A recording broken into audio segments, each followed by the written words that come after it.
Why don't we go ahead? Good recording. So why don't we go ahead and since we've got Bev and we've got a strong signal, and let's move to her report from the nominating committee. Okay, well, first of all, thank you for voting electronically. I think that was our big challenge this year. And we're pleased to announce that we have elected 9 people to the Teatown board. That includes Greg Adams, Phyllis Bach, Ella Campbell, Cynthia Coder, Zipporah Janowski, Alice Krause, Rachel Seebacher, Richard Shaw, Angela White. We did receive more than 10% of members voting. That's the required minimum. And our nominees were all elected by a majority of the votes cast. So congratulations to our elected board members, and we look forward to another great year. Thank you. Yay. That's the big formality that we have to deal with. But thank you so much to Bev for chairing our nominating committee and for sticking with us as we went through some changes in terms of how we handled it. You know, we went from a strictly in-person format to an all Zoom format. And so thank you so much, Bev. We appreciate everything that you do. So I think the next thing we should move into, Susie, before we do the year in review, which is a screen share, we should go ahead and do the Teatown staff anniversary. So Susie, why don't you handle the honors there? Thank you very much. I'm happy to do that. We have a tradition of celebrating anniversaries on the 5s, so 5, 10, 15, 20, etc. And we have a number of folks who are celebrating anniversaries this year. For 5 years of service, we're celebrating Karina Tarnofsky, who is our Associate Director of Events and External Relations. 10 years. Karina, 5 years. 10-year anniversaries include Lee Draper, who is one of our trail maintainers and environmentalists. Also, our Executive Director, Kevin Carter, is celebrating 10 years at Teatown, for which we are ever so grateful and delighted. Lisa Kelly, who is our animal care supervisor and sort of the unofficial animal mom to all of our own beloved critters, because she tells us what to do when we think we're doing something wrong. Lisa is celebrating 15 years at Teatown, and we're delighted by that. Thank you, Lisa. And for 25 years, we have 2 people who are celebrating 25 years of service at Teatown. One of them is Leah Cannell, who many of you know was the curator of Wildflower Island. And really, the island owes its life and its beauty and its health to Leah and her knowledge and expertise and dedication. And she's Teatown's flower whisperer. She has announced her retirement this year, and so 25 years celebration. Leah, that's for you. Oh, I'm going to admit Marcia. Just a moment. And then also for 25 years celebration, Diane DiVernieri, our beloved Director of Finance, who keeps us on the financial straight and narrow. We thanked her. We have thanked her many times, including with a pie fest a few weeks ago, and we simply could not do what we do without Diane. And so we are grateful to her and grateful that she is celebrating 25 years with us. Hope that we celebrate 25 more with her. So yay to all those folks. That's wonderful. Okay, Susie, so the only other item on the agenda is the year in review since last year's annual meeting, and shout out to Lauren Zalo for helping assemble this. She does the every 2 weeks the Teatown e-news, and so we look at this as kind of the greatest hits. It's last year's annual meeting, an opportunity to just kind of look back and to celebrate what we accomplished in the past year. So see if I can move this out and make it full screen. Okay, next slide.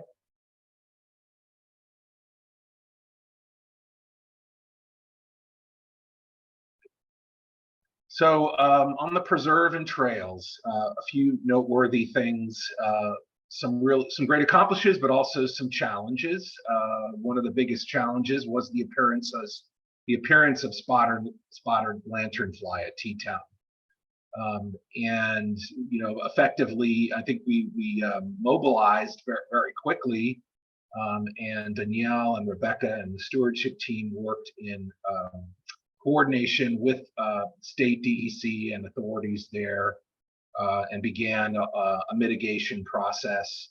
To put it bluntly, they killed the lantern flies that they found, but they also, the main thing was really going after the tree of heaven, as that's the place that's really attracting them. So that's an ongoing process, and I'm sure you'll hear more about more detail about that when Danielle gives her stewardship report next month. And really, invasive removal is also an ongoing process. Those of you who were around a few Fridays ago know that Regeneron is a very active part of that process every year, along with other projects that they take on, as is the Lower Hudson PRISM, Regional Invasive Species Management Group. And so, an ongoing process and challenge really around the entire preserve. The Science Center plant propagation area was really a great effort. I don't know if we have a photo of it in here, but if we do, okay, it's coming up. All right, so I'll save that. And on the environmental education front, I think the biggest victory is really just the resiliency of our team, the fact that we had a lot of change within our team, including onboarding a new director of education who's been terrific, Emily Edmonds-Langham, saying goodbye to Phyllis Bach for 25 years of service. And gratefully, Phyllis agreed almost immediately when I told her that we would like to keep her in the family and invite her onto the board. We also brought on an environmental educator with a dual arts background, in Caroline Erb, a new Wildflower Island curator handpicked by Leah, and she seems very happy to have Matthew McDowell, and Alma Padilla, who is our bilingual community outreach coordinator. Alma's terrific. Actually, she was one of the 3 Teatown staff, along with Emily and myself, on the community hike this morning with Ray Sanchez that we do every spring and fall. And Alma brings just a really great background. She's a former science teacher. She's a mother. She's dual citizenship, bilingual. So she's really able to add a richness to both our presence at community events as well as our public programs here at Teatown. So lots of change in the team, but I think also really spectacular that we saw once again Teatown Camp return to full capacity with 572 campers. All 4 sessions were either at full capacity or one or two slots off full capacity. So yeah, same thing for our gala, which we held last month. Pre-pandemic capacity. We had our Enchanted Forest on Halloween weekend. So the team has really just responded, and I think the community's responded to with excitement that they can do all the things that they like to do at Teatown. So next slide. This is a nice picture from summer camp. As I mentioned, it was full, and look at all those kids. Great job by the team. I also know that the effort to recruit counselors was also looked quite different this year. We had a lot of families who had postponed celebratory events and family reunions and weddings and bar mitzvahs, etc. And so you didn't necessarily get the quick availability. It was a lot of work on the part of Marie Roche, especially, to make sure we had good counselors to be able to run a successful year of camp. Next slide. So Grow Wild Outside, we're very proud of that program. It's in partnership with Westchester County. It's now entering its 6th year, and that's with Park School in Ossining. And what's to me really noteworthy and special about that program is it's every single student in Park School is being enriched by Teatown environmental education. That means they're having multiple experiences throughout the year, and in doing so, they're developing a relationship with the natural world. They're learning to observe things as the seasons change, and they're also developing a relationship with Teatown. So we feel pretty sure that the county likes it because they keep on renewing the program. So and that's another one where kudos to the education team for moving through a lot of different changes from what was all an in-person program, then in the pandemic to being a virtual program at home, then to a hybrid, and now finally back to kind of what we experienced with this program pre-pandemic. Same goes for Nature Girls. This is for Nature Girls will be the 8th year. 2023 will be the 8th year of Nature Girls, and it's an after-school program for 5th grade girls. It's about environmental education, but it's also about leadership and confidence building and camaraderie. And excited that in addition to Ossining, which has participated in Nature Girls from the beginning, that we're starting to phase in Peak Skill Nature Girls program starting this year. Next slide. So animal ambassadors, not surprisingly, they're a huge part of our environmental education. And every year we inevitably say goodbye to some, but also welcome new ones. So the ones that we said goodbye to, I think, were T-Nut, right? We said goodbye to T-Nut. Susie's nodding her head. But this slide really focuses on some of the new ones, including hazel, hemlock, and pistachio. And I think it's our first ever porcupine. Do you ever remember a porcupine? Okay, Charlie just gave me the historic, there was one before, but it's been a long time. It's been a long time since a porcupine, and at least 10 years. So anyway, and that's obviously a huge thanks to the care of our animal ambassadors is, it's our staff, certainly Lisa Kelly, who's our full-time animal care supervisor, Maddie Schroeder, who provides important redundancy and backs her up. Our educators, Alyssa Schulmeister, Marie Roche. They really rally, and of course the volunteers do too. So it's a really important part of what we do, and when we look ahead to the rebirth of Teatown and the remodeling and improvements to our center, should come as no surprise that we're looking to improve the process of how we care for our animals so that they have better enclosures and it's easier to they're easier to clean and more educational, etc. But everybody loves them. Next slide.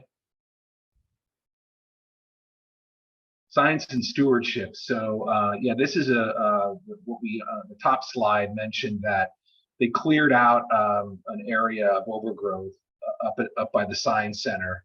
And if you look at the picture on the slide, I think the picture's worth 1,000 words in terms of before and after. You guys need to see it, but that was really something that they took on themselves and decided to do.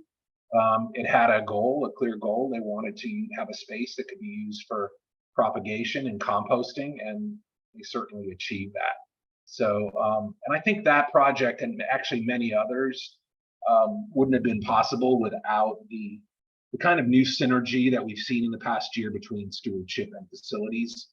And I want to thank our managing director, Alan Sorkin, for really leading that charge, and also Dr. Danielle, and Rebecca and Kevin and Zach. I think that there's just much greater efficiency to be found by those two teams coming together. And I think a project like this shows shows what it can achieve. Okay, next slide. So we talked about a spotted lanternfly. Cornell Cooperative Extension hosted a free workshop, and removal of Tree of Heaven. Most of the spotted lanternfly at Teatown were up at Cliffdale, and it's not a one and done thing, right? This is an ongoing issue. I think we also played an important role in our community about creating awareness. We had rack cards and signage in the visitor center. We used our the communication tools we have through our e-newsletter to really kind of raise awareness about how to detect lanternfly, what to do if you see them, and create better understanding within the community. Okay, next slide. Cindy's Garden. So some of you may remember Cindy. She was a nature guide, a longtime Teatown volunteer. Sad to say, I never knew her personally. She was before my time, but she was very much beloved. And when she passed away, created the first Cindy's Garden. However, over the years, it had seen a fair amount of wear and tear, and really a couple of years ago, probably two and a half, 3 years ago, we began an effort to restore it. And the concept of having a sensory garden that people can go into and touch and smell and see, it's really a great experience, part of the visitor experience. It wouldn't have been possible without Diane Woolley. Many of you know Diane from her work up at the welcome desk, but she's also a master gardener, and she really embraced this project and took it on. And we had a really wonderful event with Cindy's family, many coming down from Massachusetts, from her husband performing with his bluegrass band. It was really lovely. And I see Mimi, you're on there, and I remember there was a really nice surprise seeing you that afternoon. You were back in the Teatown area, and I remember you were with us that day that we cut the ribbon for Cindy's Garden. So yeah, and it's a wonderful experience, and I invite anyone that's at Teatown to come and experience it again. It looks great. So next slide. Volunteers are always a critical part of Teatown's mission and impact. And part of our annual member meeting is just reporting, sharing some of the data. So over 500 volunteers contributed their time since last year's meeting, and in a whole host of areas: trail maintenance, invasive species removal, community events like Plant Fest and Eagle Fest, the Enchanted Forest, which just wrapped last weekend, assisting with animal care, and so much more. So yeah, they're a huge part of Teatown. And it was also really nice at the gala this year to be able to acknowledge, because we focused on the caring for our land, and of course we honored Marguerite and Sandy Galiff, but also the stewardship team and volunteers. And those volunteers are here throughout the year. Anybody who's at Teatown multiple times a week is used to seeing the trail tramps, for example, out and about, and they really love the place, and they make a huge difference. Next slide. So Eagle Fest, we adapted it to be held in person at Teatown, which is kind of turning back the clock, because it was originally here and then moved to Kirkland Point Park. I can say at this time that we are fully hoping and anticipating to bring Eagle Fest back to Kirkland Point Park, and the date is February the 4th. Susie's correcting me. February the 4th. Okay, Saturday, February the 4th. But this past year's Eagle Fest, February of 22, we held it here at Teatown. We brought some of the handlers that are really popular here, including Brian Bradley. We used the carriage house. We used the backyard. And also Charlie was out at Cripple Point, right? The Echo Canoe launch. Charlie was out there. I seem to recall the weekend was pretty cold. It was gusting pretty good. But yeah, I mean, I think again important that we did it.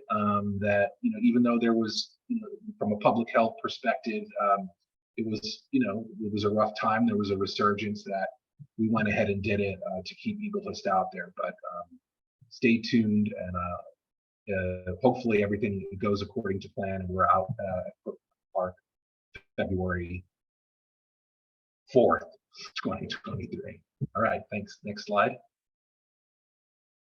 The Plant Fest, a great Teatown tradition that's also evolved over the years. It's really the heart and soul of the event is the group of longtime volunteers that have really been working and caring about Teatown, and this event's got 40 plus years of history.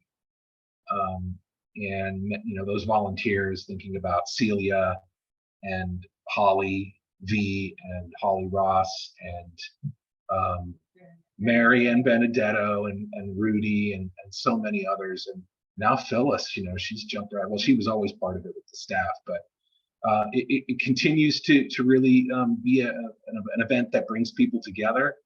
There are people out there in the community that accept no substitutes. They want to come to Teatown's Plant Fest. And it's not just because the volunteers do a great job of picking plants and they know if they come to first pick, they're going to get great plants, but it's because of the sense of camaraderie and community and the atmosphere. And really, since they moved the event from the parking lot to the backyard, I think that was a really great move, and their passion and their commitment keeps that event going strong. We got really not favorable weather this year. It really rained, solid for both days, and we had a lot of plants left over. But again, the resourcefulness of the volunteers and also the staff. They put on the sunny day sale. I can't remember now if it was the Tuesday or Wednesday after, but it was a huge success, and we sold out. So just thank you everybody who came for Plant Fest. And yes, they're working hard right now. I understand some of the plants have already been ordered for Mother's Day weekend 23. Next slide. The gala, as we mentioned, was a big success. It was October 2nd at Sleepy Hollow Country Club, and the theme was Caring for the Land, the Heart and Legacy of Teatown. We just decided that it was really important to focus people's attention on if Teatown hadn't protected and conserved the land here, all the other wonderful things that it does with its educational mission really wouldn't have been possible. So it was a way of kind of acknowledging the past and how important it is, and also acknowledging the fact that the stressors and the pressures on the ecology are so great that it takes a lot of smart people and a lot of hardworking people to address them throughout the year. So it was a really nice event.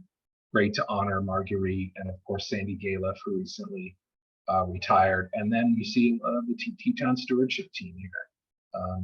They're a great group, and the event was successful. So a huge thanks to our gala committee and gala chairs. Next slide. So this one I'm particularly excited about because it's not every year at the annual meeting when we get to report land conservation victories. And this year we can, and it's really due to the generosity and goodwill and hard work of a lot of people. And this is just in order of chronology, but the Maida property, which is 5-acre property fronting Shadow Lake. It's vacant land, but certainly was land that might have been developed had we not protected it. And that was a joint project with the Westchester Land Trust and Teatown. It took a couple of years to come about, but we're happy to say that it did. And then most recently, longtime Teatown friend Ann Minnenberg and the Minnenberg family made an incredible, extraordinary gift of 7.5 acres of their family estate to Teatown. It's got a beautiful meadow, and it has two houses, the main house and also the cottage. This land will be a huge, huge benefit to Teatown in the coming years, both because it has a wonderful meadow that we can study and take students to, but also because the rentals, Teatown rental properties really are a critical part of what we do in terms of being able to offer opportunities for staff and non-staff too as well. And I'm just very thrilled and honored to announce that, and really to send my heartfelt thanks to Anne and her family.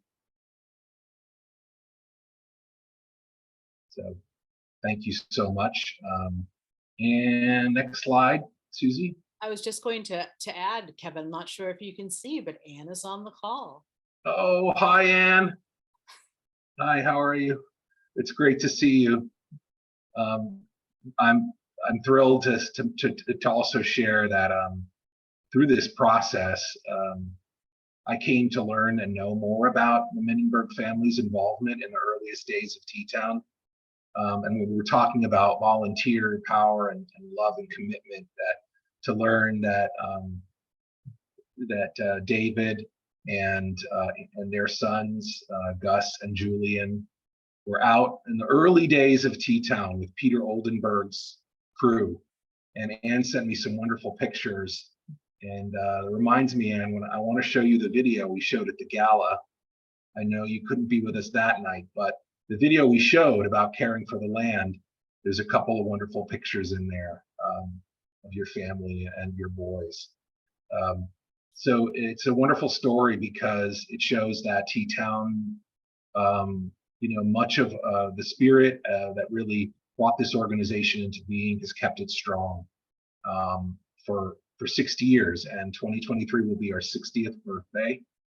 Anybody that goes, all the school kids that come every year and do maple sugaring programs, the Warren Sugar House right outside is still standing. And I understand that Gus worked with Warren as that was his project with Warren to build the sugar house. So we're just very honored to receive this amazing gift from the Minnenberg family. Alan, did you want to share anything? You were very helpful during this process as well. No, I'll just echo your sentiments, Kevin, and it's been a wonderful experience getting to know Anne.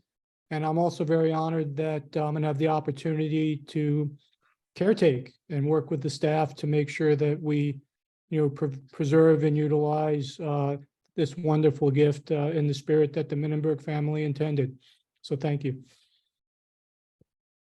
So now that concludes the formal part of the annual meeting agenda. Usually is a fairly short, we're only at 3:35, but if anybody has any questions, we're happy to take those now. If not, I want to thank everybody for their support. Well, just want to, if I can interject, those who came later, just so you know, everybody was elected to the board because we held that very early since I'm at the airport. Hope you have safe travels, Bev, and I hope you get to sleep on your transatlantic flight. I know that's always a little tricky. And so we will have, we're about to have a short board meeting, and then we will be hosting our friends and board members in the carriage house starting at 5:30.